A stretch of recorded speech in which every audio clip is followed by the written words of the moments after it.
Haider Abbas Rizvi MQM के रहनुमा इस वक्त हमारे साथ मौजूद है, उनसे भी इस सिलसिले में बात करते हैं। हैदर साहब, कैसे देखते हैं आप?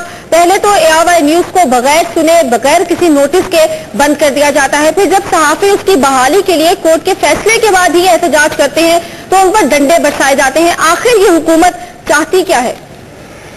देखिए, इंतहाई अफसोसनाक बात है कि ये आज इस्लामाबाद में हमारे दारुल खिलाफे में सहाफियों के साथ ये सूरत हाल हुई, और न सिर्फ ARY बल्कि PFUJ के जो जिम्मेदारान और PFUJ जो हमारी पूरे पाकिस्तान की सहाफियों की बॉडी है, इलेक्टेड रिप्रेजेंटेटिव हैं, उनके ऊपर ये तशद्दुद और लाठी चार्ज किया गया है। ये सूरत हाल इंतहाई अफसोसनाक है।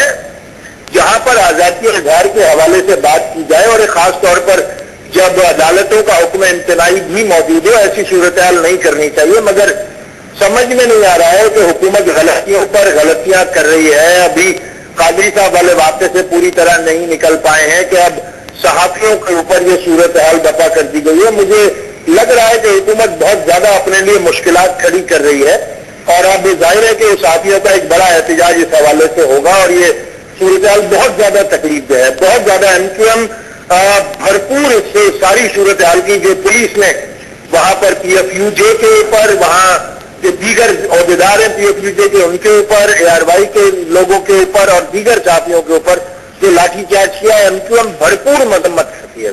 ठीक, तो हैदर अब्बास साहब, आप क्या समझते हैं मुख्तलिफ महाजों पर हुकूमत इस वक्त अपने लिए मुख्तलिफ मुश्किलात खड़ी कर रही है? आपने खुद फरमाया, डॉक्टर ताहिरुल कादरी का वाकया देख लीजिए, अब ये सहाफियों के साथ चैनल्स को बंद करना, आप किस तरह से समझते हैं? आखिर हुकूमत समझ नहीं पा रही है कि हालात क्या हो रहे हैं? समझते जानते बूझते हालात को, एक चीज को दूसरी तरफ कन्वर्ट किया जाता है, तवज्जो डाइवर्ट की जाती है।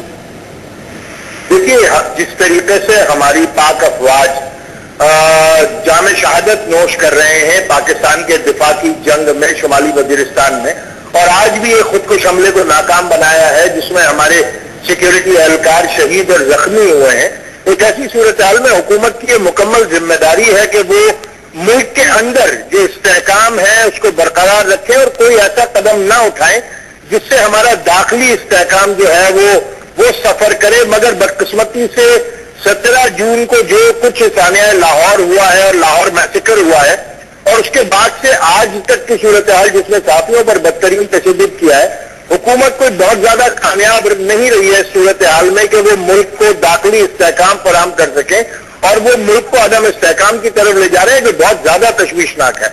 ठीक है, बहुत बहुत शुक्रिया आपका। हैदर अब्बास रिजवी MQM के रहनुमा हमारे साथ मौजूद थे।